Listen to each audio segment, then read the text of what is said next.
خاتون حضور کی خدمت میں حاضر ہوئی اور عرض کی یا رسول اللہ صلی اللہ علیہ وسلم مجھ سے بدکاری سرزد ہو گئی ہے اور میرے پیٹ میں بچہ ہے اور میں چاہتی ہوں کہ آخرت کی سزا کی بجائے دنیا کے اوپر اس کی سزا مجھے دے دی جائے تاکہ میں پاک ہو جاؤں اور صاف ہو جاؤں، کیونکہ آخرت کی سزائیں بہت سخت ہیں۔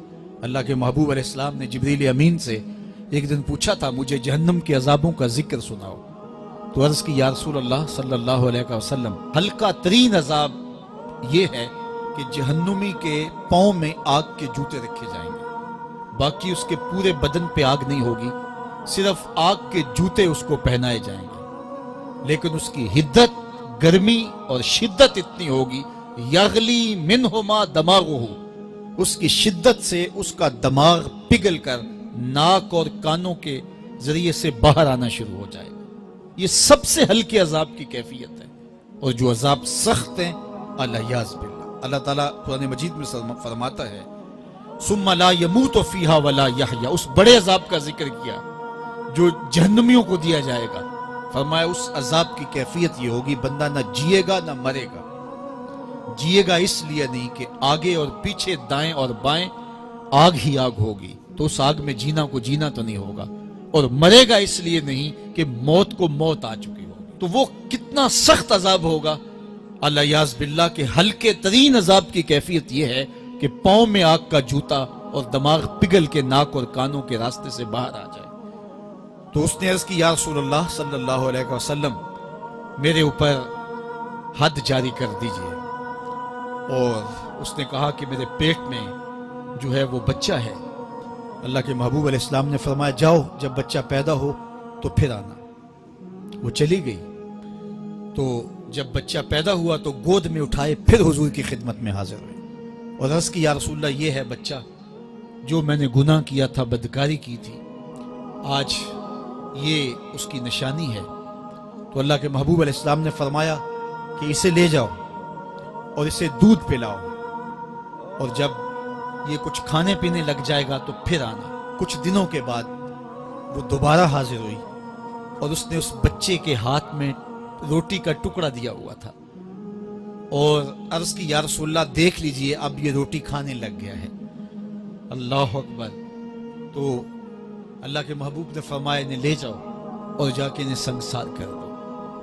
اس کی یہ حد بنتی تھی، اس کو سنگسار کیا اور اس نے خود یہ سزا اپنے لیے قبول کی۔ تو یہ بات ذہن نشین کیجئے کہ یہ وہ لوگ تھے کہ جن سے کبھی کوئی گناہ سرزد ہو جاتا تو وہ جلد توبہ کرتے، اور اس کی بڑی سے بڑی حد اور سزا بھی ہوتی تو وہ بھی کاٹنے کے لیے تیار ہو جاتے۔ میں اور آپ دیکھیں کہ ہماری زندگی میں اگر گناہ ہیں اور ہمیں سچی توبہ کی توفیق بھی نصیب نہیں ہے اور آئندہ نہ کرنے کا عزم مصمم ہو، پکا ارادہ ہو کہ یہ گناہ زندگی میں دوبارہ نہیں کروں گا، الگ بات ہے کہ پھر دوبارہ اس سے سرزد ہو جائے، لیکن جب وہ توبہ کر رہا ہو تو اس وقت اس کا پختہ عزم ہو اور اس کے دل کے کسی گوشے میں نہ ہو کہ چلو میں توبہ کر لیتا ہوں اور پھر ہو گیا تو پھر کر لوں گا، پکا عزم ہو کہ دوبارہ یہ گناہ نہیں کروں گا۔ اور اگر زبان سے توبہ توبہ کر رہا ہو اور دل میں ہو کہ ٹھیک ہے یہ تو صبح بھی مجھ سے عمل بد سرزد ہونا ہے،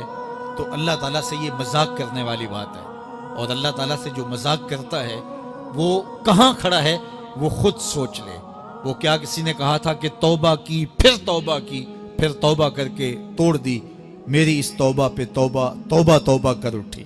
تو ایسی توبہ نہیں ہے کہ جو رسماً کسی مجلس میں چلے گئے، کسی اجتماع میں چلے گئے تو سب لوگوں نے توبہ کی تو وہ بھی توبہ کرتا رہا، لیکن اس کا عزم مصمم پختہ ارادہ نہیں تھا گناہوں کو چھوڑنے کا، تو یہ توبہ نہیں، یہ مذاق ہے۔ اس لیے اللہ کے حضور سچی توبہ یہ ہے کہ ماں قبل کے گناہوں سے مٹی کے گھروندے پاؤں پہ بناتا ہے اور انہیں مسمار کر دیتا ہے۔ وہ کبھی آپ نے دیکھا ہوگا کہ بچے ریت میں اپنا پاؤں رکھ کر کے اوپر سے ریت تھپک لیتے ہیں اور پھر پاؤں ہولے سے نکال لیتے ہیں، بچ جائے تو بڑے خوش ہوتے ہیں، اور جب کھیل ختم ہو جاتے تو اسے گرا دیتے ہیں اپنے ہاتھوں سے۔ بہلول بھی اسی شغل میں لگا ہوا ہے، بہلول یہ کام کر رہا ہے، گروندے بناتا ہے گراتا ہے، گروندے بناتا ہے گراتا ہے۔ بادشاہ گزرا، پوچھا بہلول کیا کر رہے ہو؟ ہنس کے کہا جنت کے مکان بنا رہا ہوں۔ کہا بیچتے ہو؟ ہاں بیچتا ہوں. کتنے کا؟ 10 روپے کا، سیل لگائی ہوئی ہے. بادشاہ مسکرا کے گزر گیا. دیوانہ ہے، مجنوں ہے، اپنی موج میں لگا ہے. پیچھے سے ملکہ زبیدہ بھی آ رہی تھی. اس نے بھی دیکھا. کہا بہلول کیا کر رہے ہو؟ کہا جنت کے مکان بنا رہا ہوں. کہا بیچتے ہو؟ ہاں 10 روپے کا بیچتا ہوں. 10 روپے بادشاہوں کے لیے کیا ہوتے ہیں؟ 10 درہم نکالے، اس کو دیے، اس نے دریائے دجلہ میں پھینک دی. فقیر اتنی دیر تک فقیر نہیں بنتا. داتا صاحب فرماتے جب تک مٹی کا ڈھیلا اور سونے کی ڈلی اس کی نظر میں برابر نہیں ہو جاتا. اور ایک مکان کے گرد، ایک وہ گھروندے کے گرد دائرہ لگایا. کہا یہ تیرا ہوا. ملکہ گزر گئی. بادشاہ بھی چلا گیا. شام کو اپنے محل میں پہنچے. بادشاہ سویا. منظر جاگا کہ حشر کا دن ہے، پھر جنت کا منظر ہے. جنت میں بڑے بڑے خوبصورت مکان ہیں. ایک مکان تو بڑا ہی اچھا لگا، تو جی چاہا کہ اس مکان کو دیکھوں. تو جب قریب گیا تو دروازے پہ لکھا تھا ملکہ زبیدہ. شوق سے آگے بڑھا تو دربان نے روک دیا. کہا یہ ملکہ کا ہے. کہا وہ میری ہی ملکہ ہے. کہا دنیا کے ضابطے اور ہیں، آخرت کے ضابطے اور ہیں. بادشاہ کی آنکھ کھل گئی، بے چین ہو گیا. ملکہ کو بیدار کیا. کہا تو کون سا نیک عمل کیا ہے؟ میں نے جنت میں تیرا یوں محل دیکھا. ملکہ کہنے لگی وہی معمول کی نمازیں، وہی سب کچھ، کوئی نیا کام تو میں نے کیا نہیں. ہاں یاد آیا، کل گزر رہی تھی، دجلہ کا کنارہ تھا، وہ جسے لوگ مجذوب کہتے ہیں، وہ جو دیوانہ کہلاتا ہے، وہ بہلول، وہ جنت کے محل کہتا تھا، وہ بنا رہا تھا. میں نے کہا چلو کوئی بات نہیں، فقیر ہے، 10 روپے کیا ہوتے ہیں. تو میں نے 10 روپے کا ایک محل خریدا تھا. بادشاہ سر پکڑ کے بیٹھ گیا. وہ تو مجھے بھی کہتا تھا. میں دیوانے کی بات سمجھ کے گزر گیا. اگلے دن بادشاہ قصدن گزرا. جب قصدن گزرا نا تو دل دھڑک رہا تھا کہ کہیں مجذوب پھر آج مل جائے اور اسی موج میں ہو تو کام بن جائے. دیکھا تو بہلول وہاں بیٹھا ہوا ہے. آگے بڑھ کے دیکھا تو کام بھی وہی. بادشاہ پھر رک گیا. پوچھا اب بہلول کیا کر رہے ہو؟ اب دل دھڑک رہا تھا کہ مجذوب ہے، کوئی اور بات کہہ دے تو چلو اچھا ہو کہ وہی جواب دے دے. اس نے وہی جواب دیا، جنت کے محل بنا رہا ہوں. بادشاہ کا کچھ دل ٹھہرا. پھر کہا اچھا بیچتے بھی ہو؟ ہاں ہاں بیچنے کے لیے بنا رہا ہوں. بادشاہ ادھر جیب میں ہاتھ ڈال رہا ہے اور ادھر پوچھ رہا ہے کتنے کا؟ کہا آدھی حکومت لگے گی. کہا کل تو 10 روپے کے بتا رہے تھے. کہا کل تم نے دیکھا نہیں تھا، آج سودا دیکھ کے لے رہے ہو. اللہ تعالیٰ ارشاد فرماتا ہے انما تنذر من اتبع ذکر وخشی الرحمن بالغیب. جو انڈٹھے سودے کرتے ہیں، جو بغیر دیکھ کے کرتے ہیں. اچھا چلو ایک خوشخبری میں آپ کو بھی سناؤں، اور وہ خوشخبری رسول اللہ کی زبان سے. حضور نے فرمایا طوبی لمن رآنی وآمن بی وطوبی 7 مرات من لم یرانی وآمن بی. فرمایا صحابہ تمہیں مبارک ہو ایمان کی کہ تم نے مجھے دیکھا اور میرے اوپر ایمان لائے. اور کہا انہیں 7 مبارکیں ہوں جنہوں نے مجھے دیکھا بھی نہیں ہوگا اور پھر بھی ایمان لائیں گے. انما تنذر من اتبع ذکر وخشی الرحمن بالغیب فبشرہ بمغفرۃ واجر کریم. ان کو بشارت دے دیجئے بڑی عزت والے اجر کی اور خوشخبری بھی. تو جس اجر کو میرا رب بھی کریم کہہ رہا ہے وہ اجر کیسا ہوگا. تو یہاں تو لہجہ دم توڑتا ہے اور الفاظ ساتھ نہیں دیتے کہ اجر کریم کی کیا تعریف کریں جس اجر کو میرے رب ہے. لا فضل لعربی علی اعجمی. کسی عربی کو اجمی پر کوئی فضیلت نہیں ہے، اور کسی اجمی کو کسی عربی پر کوئی فضیلت نہیں ہے. کسی گورے کو کالے پر، کسی کالے کو گورے پر کوئی فضیلت نہیں. فضیلت کا معیار صرف تقوی ہے. ہمارے آج بھی ہندوانہ رسمیں ختم نہیں ہو رہی. دولت کی تقسیم پر، امیر غریب کی بنیاد پر اس معاشرے میں تقسیم موجود ہے. ہمارے دیہاتوں میں چودھری اور کمی کی بنیاد پر تقسیم موجود ہے. رعایا اور حکمرانوں کی بنیاد پر یہاں تقسیمیں موجود ہیں.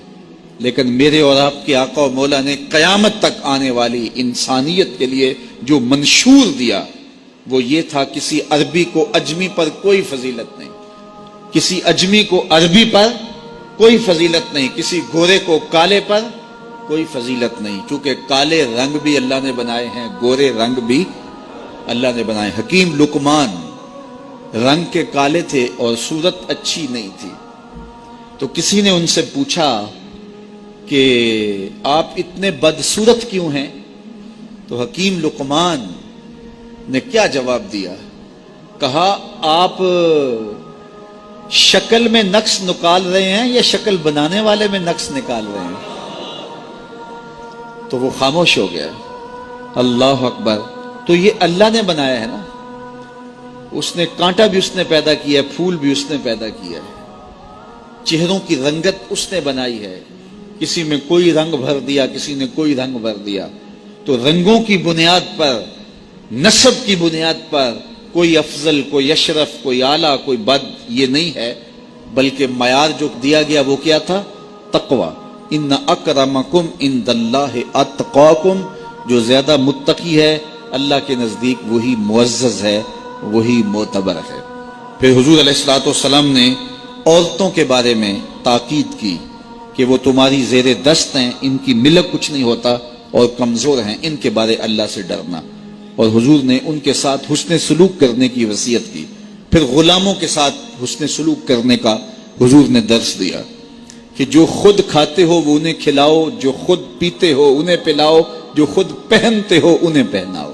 بعض لوگ ملازم کو, ماتحت کو جو ہیں وہ ہلکے کپڑوں میں کسن رکھتے ہیں تاکہ پتہ چل جائے کہ یہ غلام ہے, یہ ملازم ہے اور ہم باس ہیں. حضور علیہ الصلوۃ والسلام نے ان 3 چیزوں کی تاکید کی. پھر حضور نے ہمسایوں کے حقوق کے حوالے سے بات کی, اور صحابہ فرماتے ہیں کہ اتنی بار حضور نے تاکید کی کہ ہمیں یہ گمان ہوا کہیں وراثت کے اندر حقدار نہ ٹھہرا دیا جائے. تو ہمسایوں کے حقوق کے حوالے سے حضور نے تاکید ارشاد فرمائی. پھر حضور نے 3 باتوں کی تاکید فرمائی. پہلی بات, عمل میں اخلاص پیدا کرو, چونکہ عمل کا خلوص ہی قبولیت کا سبب و ذریعہ ہے. اگر عمل میں خلوص نہیں تو کچھ بھی پلے نہیں ہے. دوسری بات, حاکموں کو وصیت کرنا, جو بادشاہ وقت ہوں, حاکم ہوں, ان کو خیر کی بات کہنا, ان کو بتانا, ان کا قبلہ درست کرنے کی کوشش کرنا, یہ ذمہ داری ہے قوم کے اوپر. تیسری بات کی حضور نے یہ وصیت فرمائی, لزوم و جماعت المسلمین, مسلمانوں کی جماعت سے الگ نہ ہونا, الگ الگ ٹولیوں میں نہ بٹنا, لابیاں نہ بنانا, گروہ بندیاں نہ کرنا, جماعت کے ساتھ جڑ کے رہنا, فرقہ بندی سے بچنا اور جماعت وحدہ کا ساتھ دینا. حضور نے فرمائی, تابعوا السواد الاعظم فإنہ من شذ شذ فی النار, جو بڑی جماعت ہے, سواد اعظم ہے, ان کے ساتھ رہنا, جو ان سے بچھڑ گیا وہ جہنم میں ڈالا جائے گا. در ماہی دا چھوڑی ناہی, نہیں تے ہو جاویں گا روگی, جیڑی بکری اجڑوں وچھڑی او بگیاڑا جوگی. اس لیے لزوم و جماعت المسلمین, مسلمانوں کی جماعت کے ساتھ قائم رہنا. پھر حضور علیہ الصلوۃ والسلام نے فرمایا, اے امت مسلمہ, میں تمہیں لاوارث نہیں چھوڑ کے جا رہا, میں تمہارے اندر 2 بھاری چیزیں چھوڑ کے جا رہا ہوں, اور اگر تم ان کو مضبوطی سے تھام لوگے, میں ضمانت دیتا ہوں تم کبھی بھی گمراہ نہیں ہوگے. ایک اللہ کی